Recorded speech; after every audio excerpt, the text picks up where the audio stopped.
Bismillahirrahmanirrahim. Assalamualaikum warahmatullahi wabarakatuh. Alhamdulillah, nahmaduhu wa nasta'inuhu wa nastaghfiruh. Wa na'udzu billahi min shururi anfusina wa min sayyiati a'malina. Man yahdihillahu fala mudilla lahu wa man yudlilhu fala hadiya lahu. Asyhadu an la ilaha illallah wahdahu la syarika lahu wa asyhadu anna Muhammadan 'abduhu wa rasuluh alladzi la nabiyya wa la rasula ba'dahu. Allahumma shalli wa sallim wa barik ala hadzal nabiyil karim nabiyina Muhammadin wa ala alihi wa ashabihi wa man tabi'ahu bi ihsan ila yaumil din. Alhamdulillah, puji syukur kita panjatkan kehadirat Allah Subhanahu wa taala atas begitu banyak nikmat yang Allah berikan kepada kita sampai dengan hari ini, sampai dengan kita menghadiri majelis ilmu setelah kita melaksanakan sholat maghrib secara berjamaah. Tentunya ini semua kenikmatan dari Allah Subhanahu wa taala yang menggerakkan hati kita sehingga kita mau datang ke tempat yang paling mulia di muka bumi ini semata-mata hanya Allah Subhanahu wa taala. Maka nikmat taufik dan hidayahnya tidak mungkin atau jangan sampai kita melupakan nikmat yang begitu agung ini. Selawat dan salam tak lupa kita aturkan, kita sampaikan kepada kekasih kita, kepada junjungan kita Nabi besar Muhammad sallallahu alaihi wasallam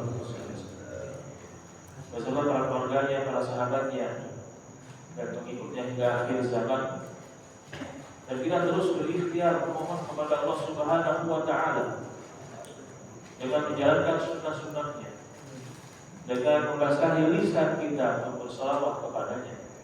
Mudah-mudahan kelak jemaah kita bersama keluarga kita, bersama sahabat kita, adik kawan kita, termasuk ke dalam barisan golongan umat Nabi Muhammad SAW, dan juga mendapatkan keistimewaan kelak ketika amal ibadah kita ini timbang. Dan ternyata keburukan bisa saja lebih berat dibandingkan kebaikan. Tetapi karena kita terus mengamalkan sunnah Nabi SAW dan juga berselawat kepadanya, mudah-mudahan kelak Nabi SAW berkenan memberikan syafaat untuk di yaumil mizan. Amin wa amin. Yang kami muliakan, yang kami hormati jajaran DKM Masjid Asy-Syifa, dan tentunya dalam hal ini saya mewakili guru saya Al-Ustaz Dr. Ahmad Sujai LCMA yang hari ini halangan hadir, dan beliau menyampaikan salam ta'zim kepada jamaah semuanya. Saya tinggal di Cipayung, Jakarta Timur, jadi tidak terlalu jauh. Alhamdulillah semuanya diberikan kemudahan kelancaran, sehingga mungkin ini pertama kalinya saya beramah-tamah dengan jamaah Masjid Asy-Syifa. Bapak-bapak, ibu-ibu rahmati Allah Subhanahu wa taala, adapun tema kita pada maghrib ini menjelang Isya, dan tak lupa kita niatkan di dalam diri kita agar kita beriktikaf. Ya, jadi duduknya kita di masjid yang mulia ini kita mendapatkan pahala yang begitu banyak, kita mendulang pahala. Yang pertama adalah tentunya berdiam diri di masjid, beriktikaf, diiringi dengan mendengar majelis ilmu. Ya, bahwasanya majelis ilmu ini perlu kita yakini juga banyak sekali faedah dan juga pahala yang diberikan oleh Allah Subhanahu wa taala. Karena majelis ilmu ini merupakan wasilah seseorang untuk menggapai surga Allah. Jalan yang paling cepat agar seseorang bisa menggapai surga Allah adalah dengan ia terus menghadiri majelis ilmu. Karena menuntut ilmu dari sejak buaya sampai dengan akhir hayat, selama-lamanya kita perlu terus menggali hazanah keilmuan kita, sehingga dengan ilmu yang kita dapatkan ini menjadi bekal kita agar kita bisa mencapai jadi orang-orang yang derajatnya jadi takwa di sisi Allah Subhanahu wa taala. Maka dengan ilmulah ya kita akan mendapatkan hidayah. Ya.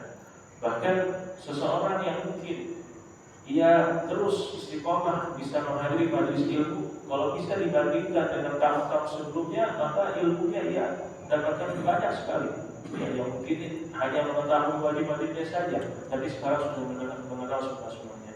Mungkin dahulu ia tidak tahu bahwasanya itu tidak boleh, tapi sekarang dia sudah mengetahui bahwasanya dalam hal ini ada pendapat ulama. Maka ini merupakan hidayah yang Allah berikan. Ya, walladzina ihtadaw zadahum huda wa atahum taqwa. Dan orang-orang yang meminta hidayah, maka Allah akan menambah hidayah tersebut dan juga menentukan hati mereka agar dia menjadi orang-orang yang takwa. Walladzina ihtadaw zadahum huda wa atahum taqwa. Dan Allah datangkan kepada mereka sifat ataupun dari ciri orang yang bertakwa di sisi Allah Subhanahu wa taala. Jamaah dari Allah Subhanahu wa taala, kita hari ini ya sudah memasuki tanggal 6 Zulhijjah ya, mohon koreksinya 6 Zulhijjah. Dan tidak lama lagi kita akan menjumpai hari yang sangat besar, yang istimewa, di mana saudara-saudara kita saat ini sedang menunggu hari tersebut. Karena hari tersebut adalah puncak daripada ibadah haji, yaitu adalah Yaum Arafah. Dan 10 hari yang dimana kami tentukan temanya pada hari ini merupakan 10 hari yang sangat agung di sisi Allah Subhanahu wa taala. Bahkan kalau kita lihat literatur, dalam hal ini adalah hadis Nabi Sallallahu Alaihi Wasallam yang diriwayatkan oleh Ibnu Abbas radhiyallahu anhu, bahwasanya Nabi Sallallahu Alaihi Wasallam mengatakan, "Ma min ayyamin amal salih fiha ahabbu ila Allah min hadhihi al-ayyam." Tidak ada satu amal saleh, tidak ada satu amal kebajikan yang lebih dicintai oleh Allah Subhanahu wa taala melebihi amal saleh yang dilakukan pada hari-hari ini. Yang dimaksud hari-hari ini adalah 10 hari pertama di bulan Zulhijjah. Kemudian para sahabat bertanya kepada Rasul, "Wahai Rasul, qalu ya Rasulullah, wala jihad fi sabilillah." Wahai Rasul, ya, tidak juga jihad di jalan Allah Subhanahu wa taala. Kemudian Nabi menjawab para sahabat, tidak boleh jihad di jalan Allah, ya, melainkan atau kecuali ketika seseorang yang berangkat jihad di jalan Allah kemudian dia tidak kembali lagi karena ia syahid di jalan. Jadi amal soleh yang kita kerjakan jamaah di hari-hari yang sangat agung ini, di hari-hari yang sangat istimewa ini tentunya lebih besar pahalanya dibandingkan dengan hari-hari yang lain. Betapa banyak saudara-saudara kita yang lalai, ia hanya memikirkan dunianya saja, ia tidak mau berangkat ke masjid, ia dalam keadaan sehat, tidak sedang safar, dalam keadaan lapang, tetapi ketika Allah memanggilnya ia tidak mau berangkat. Ia hanya mengindahkan perintah Allah Subhanahu wa taala di bulan Ramadan saja. Ini perlu kita perhatikan jemaah. Tanda ataupun ciri. Ini saya beri kalau selalu mengingat pesan ini. Tanda ataupun ciri amal ibadah itu diterima oleh Allah Subhanahu wa taala ketika ia bisa mengerjakan ibadah berikutnya. Maka ketika seseorang yang hanya beribadah di bulan Ramadan saja, di bulan Syawal ia tinggalkan semuanya, tidak mau sholat malam, tidak mau sholat sunnah, maka berhati-hatilah. Bisa jadi amal ibadahnya belum sempurna dan belum diterima oleh Allah Subhanahu wa taala. Jadilah hamba Allah yang senantiasa bertakwa dan beribadah kepada Allah Subhanahu wa taala, bukan hanya beribadah di muslimat saja.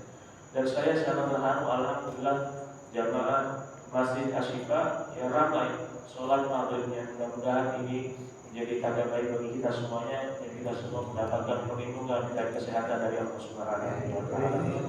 Maka dari itu ada beberapa hal yang perlu kita perhatikan ya mengenai 10 hari ini. Yang pertama adalah marilah kita bertobat kepada Allah Subhanahu wa taala. Kita memohon ampun kepadanya.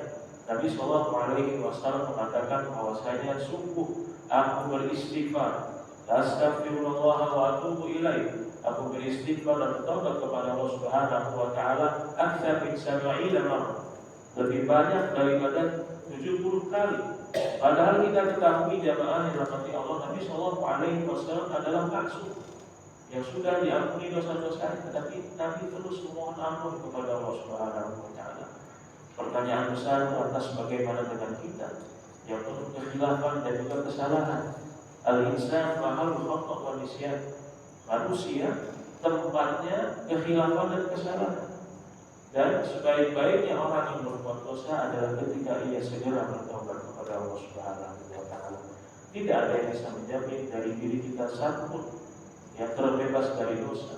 Mungkin hari ini mata kita melihatnya kurang pas, atau mungkin lisan kita membicarakan orang lain dan kekhilafan lainnya.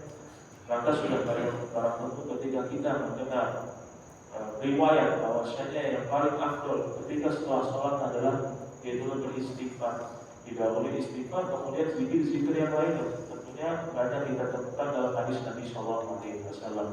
Maka di hari-hari yang mulia ini, marilah kita beristighfar dan bertobat kepada Allah Subhanahu Wa Taala. Orang-orang yang mendapatkan beristighfar, maka insya Allah akan berikan rizki dari arah yang tidak disangka-sangka.